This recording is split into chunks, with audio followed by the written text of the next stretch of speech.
Every chef has that one famous dish that brings their career to a sizzle, turning up the heat and baking them into a culinary icon. You dug deep. Join me, Matthew Hoffman, as I grill famous chefs on their most infamous recipes. Your questions make me think. Peeling back the apron, one distinguished and delicious dish at a time. You are so funny. So let's roll out the red carpet and bring you from fame to table.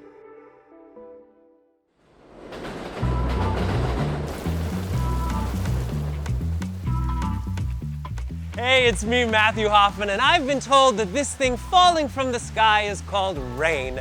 You guys, on today's episode of Fame to Table, we have the hottest reservation in town. We'll be meeting with Chef Fariyal Abdullahi at New York's Hav Mar. Phenomenal food in phenomenal lighting. Let's go! Come on.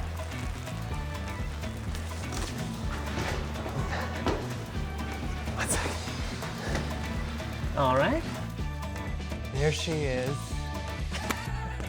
What are you doing in the rain? I know, it's not right. I haven't seen the rain in like 3 years. Oh my God. How are you? I'm so good. Oh my God, you are so beautiful. Hi, my name is Fariyal Abdullahi. I'm the executive chef at Hav Mar. I was born and raised in Ethiopia, and I'm bringing a taste of my delicious flavors to New York City.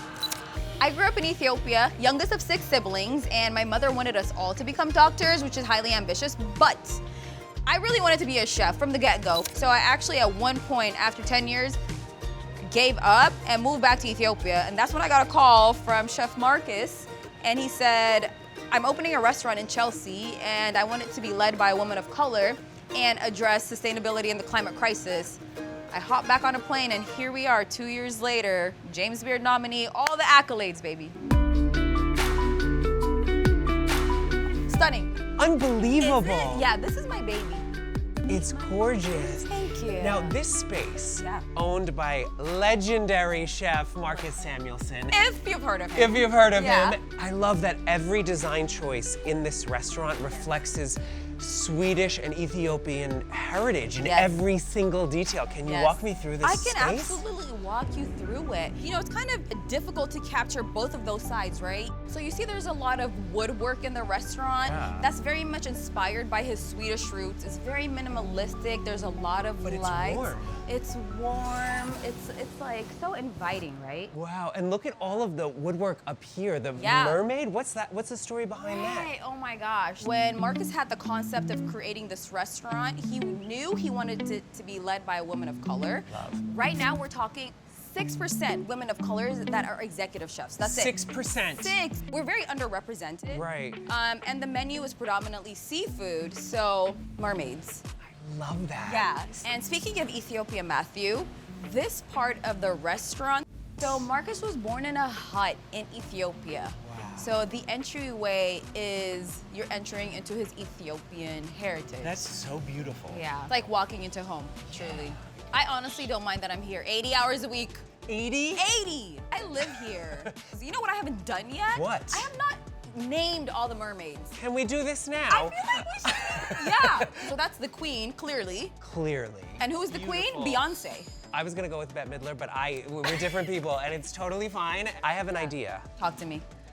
Little Mermaid, Ariel, right? Must- So yeah. if we do Ariel Yes. and Fariyal, Ah! and then we are like set. We are Oh under my the sea, God, girl. what? Come on. Let's go. Do we like it? I love it. Yeah. Look at Okay. these chairs. Look at these chairs, right? So these are reminiscent to these chairs we have in Ethiopia called barcumas. Batumas? Yeah. I'm gonna put my And batumas on this chair. Do you Please mind? sit, darling. So, you know, they're a little bit closer to the ground in Ethiopia. Our traditional chairs, they sit lower to the ground as a sign of respect for the earth that feeds us. I love that.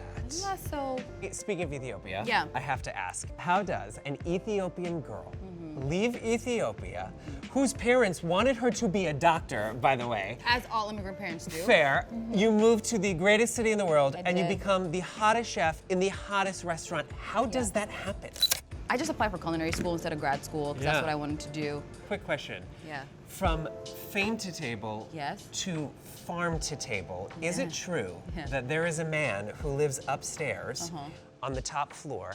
You give your compost to him, he makes the mushrooms and brings them back down to you? Yes. So something that's very important to me is sustainability. Yeah. Yeah, we give all of our compost to this man upstairs. He grows mushrooms. It's on my menu. But the cool thing is, after he grows the mushrooms, he takes the spent substrate and creates soil that's called biochar, which sinks carbon for 1,000 years. So essentially, when you eat here, you're making the planet better.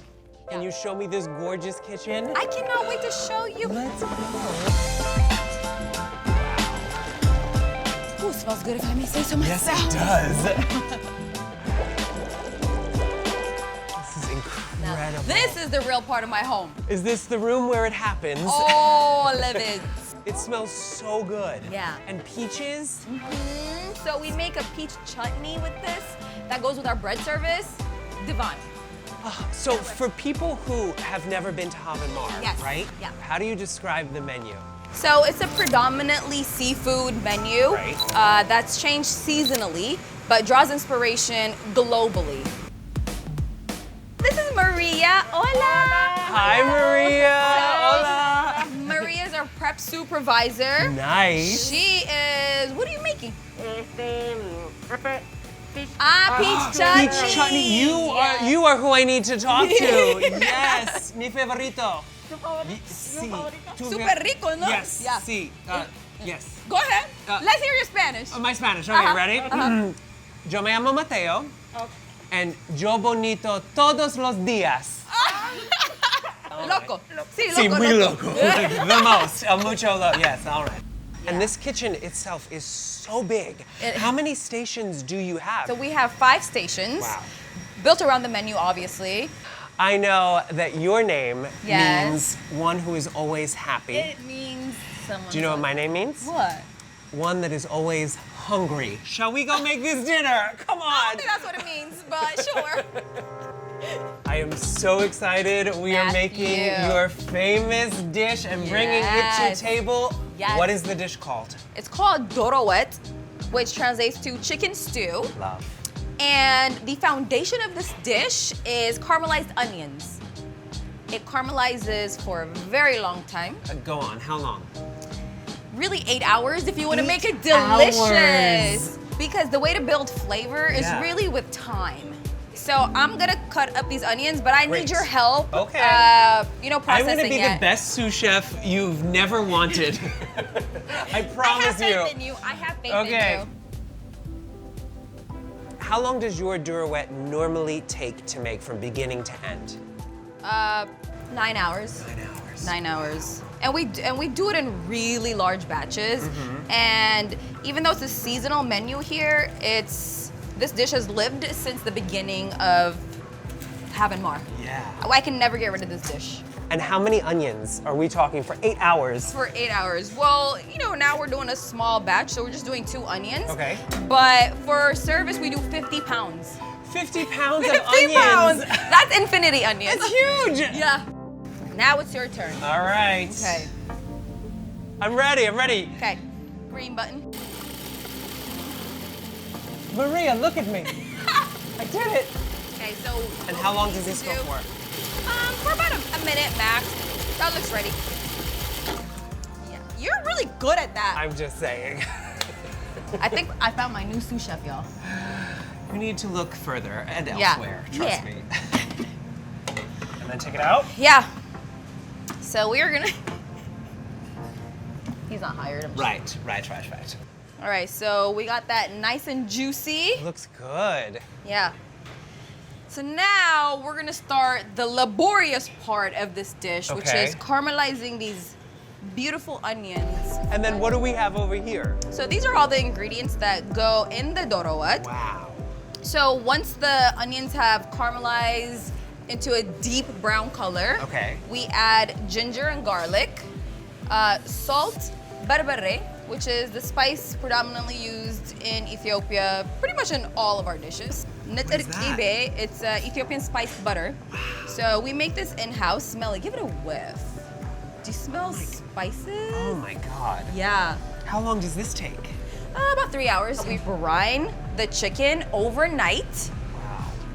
in the flavors that we already have going on here. So I have onions and garlic Love. with rice wine vinegar. Love. So when we brine that overnight, it gets the flavor.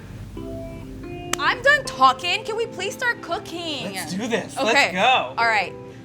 Okay, Matthew. Yes. First things first, we gotta get our pan nice and hot. Let's do it. Okay. Pretty hot. And then you line it with oil? Yes. Okay, so do you want to do the honors? Yes, please. Okay. We don't necessarily need to wait for the pan to get too hot. Nice. All right. You see, you talk about zero waste kitchen. Look at that. Yes. You gotta get it all, baby. Beautiful. Okay. So this is going to take a couple of minutes to heat. Okay. So while we wait for this to cook, Yeah. we would normally go into our sure-to-be Emmy-nominated segment of rapid-fire questions. Okay. But since I'm with you, Yes. I've renamed them. Rapid Fariyal. Are you ready? What? An honor. I love that. All right, are you ready? Here we go. Yeah. What is your favorite kitchen hack? I guess peeling garlics in a bowl. Oh, Yeah. I love that. Yeah. All you gotta do is put it in between two bowls, shake it real hard, and they peel themselves magically. Really? Yeah. All right, it's 2 a.m. You Yes. just left the club or the bar with your Yeah. best girlfriends. You Yeah. go to a quintessential New York diner. What Yeah. are you ordering? Nothing, because I'm in bed sleeping. That's Do you know how why. many We are hours I friends. work? Who's out at 2 a.m.? What? What is one spice you cannot live without? Barbare, come on. Amazing. You have famously cooked for the Met Gala. Yes, dog. To the camera, please give your best I'm posing on the steps of the Met Gala face. Hold on, please. Perfect Met Gala face. Yes. Tell me everything. What is that experience like? Oh my gosh. So you know how you said I cooked at the Met Gala? Yeah. That was what I thought was going to happen Uh-huh. when Anna Wintour asked me. Yeah. That is not what happened. Go on. They asked us to turn in our recipes. So curate the menu, turn in the recipes for the catering company to execute. We were invited as guests. Yeah. That was my first red carpet moment ever. Okay, you sound like a hater. Where do you go from there? Like, that is the quintessential That New is. York red carpet moment. I don't know. So a girl growing up in Ethiopia Mm-hmm. to the Met Gala steps, what does that moment feel like? You know, when I was speaking with my stylist and building the look, Yeah. she was asking me what I wanted to wear, and I honestly, I know I come off like I know about fashion, but I really don't. And I told her, I'm not so much worried about the clothes itself. I just knew that I wanted to wear the traditional Right. headpiece that I was Yeah. wearing. It's very specific to the Harari tribe in Ethiopia. And she said, we'll build an entire look around that. What does the crown look like? You know, I literally walk around with it everywhere. Look at that. Oh my, Right? look at you. Look at this. Oh my gosh. Who looks like that? Wow. Killed my first red carpet look, right? Yeah, you did. I Right. cooked that red carpet. Yes, you did. Speaking of cooking, Yeah. what is your favorite Ethiopian dish to cook? Not to eat, but to prepare. To prepare, it really is the Doro Wat that we're making today. Yeah. Even though, like I was talking about, it's so laborious to make, it's the surest way to show somebody that I really care about them. You know? I do. I'm feeling that. I so care about you. feeling that right now. do. You survived Rapid Fariyal. We did it. Woo! I'm so glad. Should we sweat that moment off with some caramelized onions? It's not gonna stir itself, Matthew. Let's go. Let's go. Oh my God, they're like brown and gold and gorgeous. Okay, here's the thing. I don't really have 8 hours to stand over the stove, okay? She's busy. So, I already have what the onions look like 8 hours. They're gorgeous. See how beautifully caramelized they are? Wow. Bring that tray right there because we are gonna start seasoning it now. Yeah. Right there? Yeah. Okay. Look at so all we these don't need the colors. water. I love that. So I'm gonna give that to you. Yep. So now this is the step where we add our ginger Gorgeous. I love ginger. and garlic and our salt and then our berbere and then kibe. This is the Ethiopian spice butter that we made. Berbere is so beautiful. This color is gorgeous. For home chefs who've never had it, what is berbere? So berbere, the base is a chili pepper that we sun dry for months at a time Oh my to get it nice and dehydrated. And then we grind that in a mortar and pestle with different spices like ginger, garlic. Oh, I love that. Yeah. All right, so we're gonna add our chicken. Get in there, you wanna Good get night. it nice and covered. See you later. Yeah. Can you smell all the Yes. different spices in there? Yeah. So what happens now, the chicken really takes about 30 minutes to cook. Okay. We add, when we're doing this in Ethiopia, it's a hard-boiled egg, Okay. but I like my yolks runny. Thank you. What? You call my eggs Jackie Joyner Kersey because I want them to run all down the toast on the plate. I want, like, literally, like, if, Yes. that's the only Yeah. way to do it. So this is a soft-boiled egg. Okay. And I add this at the very last minute. Love. It's already soft-boiled, so that goes in there. But here's the fun part. I already have a dish that's Magic. finished Magic, and ready my to girl. go. Whoa, that's Yeah. great. So this is the finished Doro Wat. Look how rich that So looks. that's nice and done. And now we're ready to plate. The way we eat in Ethiopia, it's very communal. We do one large platter, Wow. and we do a sample of all these different dishes. Wow. So we'll start with the Doro Wat, right in the center. Look how beautiful that is. You got your chicken. This is shuro. Shuro is a chickpea stew. So when we plate, what we do is, because everybody's sitting around, we try to get it in so that you're not Both reaching sides. over the plate. Yeah, you'll get it on both sides. So no Take one's that, lazy reaching. Susan. Yeah. This guy is misir. It's a lentil stew. This one's actually my favorite. My lady. Last but not least, gomman. This is collard greens. So we're gonna go around the globe. Wow. Yes. This is Marshmallow. aib. Oh, right. No. Okay. This is aib. It's fresh cheese that we make in-house also. Gorgeous. This gives it a balance. It's Like nice it and cuts through a it bit? does. Yeah. Yep. It's nice and acidic. Is it as strong like a feta or gorgonzola or? I describe it as if feta and ricotta had a baby. Okay. That's what this would taste like. This is our final dish. That is the most beautiful thing I have ever seen. And for everybody at home, what is this on? It's called injera. Uh-huh. It acts both as our plate, but also as our utensil. You rip pieces of the bread and you dip it Just into dip all the and different scoop parts. and, like, Yeah, oh. we're gonna eat with our hands.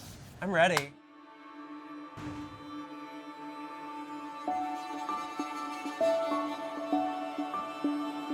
So the way we eat, remember I was telling you we use injera as our Yes. utensil? I'm gonna give you a piece. It's a fermented bread, so it's sour. So it also helps ameliorate the spice level Okay, of the dish great. also. So you tear a piece, whatever your heart is calling you, you're gonna do a little dip action and take a bite.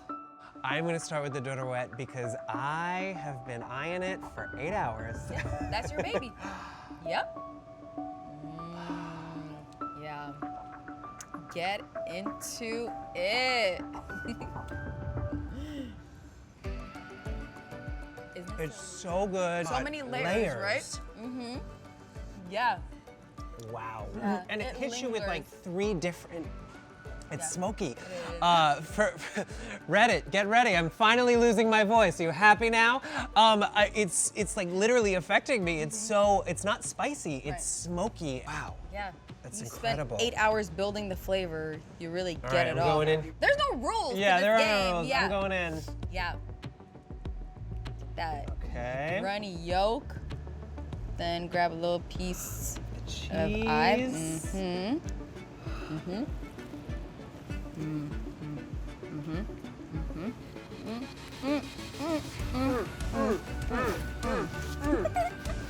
Do I not have the best job in the world? I have hacked my life in such a disgusting way. This is so selfish. This is unbelievable. That's like comfort. Especially when it's raining like this. Yes. Yeah. Why don't you try shiro and gomen? So that's the chickpea stew with the collard greens. Isn't it fun just playing around with all these different combinations? So good. Yeah. There's no getting bored. That is so good because it's like crunchy. The collard greens like has that like, it hits you. It's like the texture of it. Yeah. That's where you get the texture in this bite. And then the shiro is so umami from the chickpeas. I haven't called my umami in 2 days. She's gonna be so mad. And wait until she hears what we're eating. Do you know what I mean? You know what I mean. Anyway, she'll get a call after this. She's never gonna believe it. I know your intention here at Hav Mar is to bring your culture into each dish. Yeah. What does that journey mean for you when you're on the line and you look out and you take that second and you're like, whoa, I mean, this is no small restaurant. So you are packing it to the gills and know that you are bringing your entire history, the fabric of your life to this room. What does that mean for you? I remember on opening day when I watched the Doro Wat dish leave the pass, it was so emotional for me. And it was this really scary moment. How are my non-Ethiopian guests going to receive this dish? Is it approachable enough? But also, because I have tweaked it and made it a little bit more modern, are my Ethiopian guests still going to feel like they're eating Doro Wat? Interesting. Right. I didn't even think that that would be something that you would even, because it's so a part of you, that you're like, wait, is it enough? Right. I know that you named a dish after your mother, and I know that it was an interesting journey that you have said of her coming around to being proud of you because, like your siblings, she wanted you to be a doctor. What does it mean in the simplest form as human beings for our parents to finally just accept, appreciate, and congratulate? What did that mean for you? I'm the first chef in my family, so there's no context I could put it in for my mom to make her understand how big these accolades were. Like going to CIA, it's the best culinary in America. It's considered the Harvard of culinary schools. There's no context for her to understand that. Going to the Met Gala, there's no context for her to understand that. You know, whenever we had like weddings and all these things, and I would hear her catching up with our aunts and uncles, and she would be so proud of my sister who's a neurosurgeon and my brother who's an immuno-oncologist. God bless you. Yeah. A what? Immuno-oncologist. And you know, she would leave me out, or somebody would ask, oh, what about your youngest daughter? You know, and she'd be like, oh, she works in the kitchen. I always felt like I disappointed her. And that was always very difficult for me. Until she started seeing me on TV. That's a cue for her, right? Like, you only make it on TV if you're doing something. That is a tangible. That's a tangible thing. Yeah. Then she started inviting people over. Oh, you know, come watch my daughter. And that was so emotional for me. My brother actually sent me a video of the first time she ever saw me on TV. And, you know, he panned from the TV where I was on the screen, and he panned over to her. And she turns and she asked, is that really my daughter? And that was it. You want to talk about it's not even a simple feeling, just like her being proud of me. And after everything she has sacrificed for us, that was an emotional moment for me. And I watch that video whenever I'm like, I'm doing something right. Keep going. Oh, I love that. In the theme of keeping going, what is your next dish? I'm being present in this moment because I had almost given up, and I didn't think I was coming back to this industry.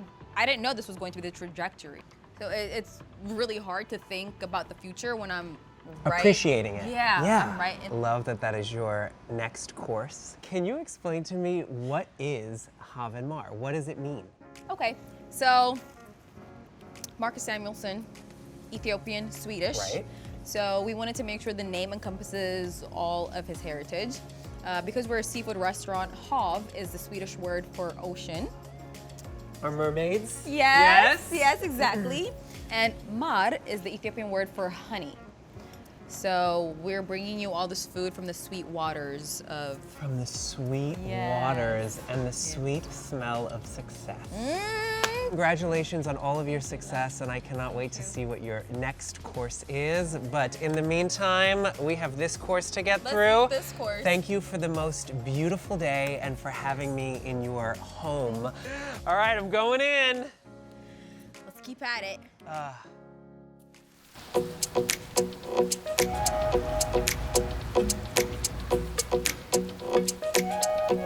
Chef Fariyal and the hottest restaurant in NYC.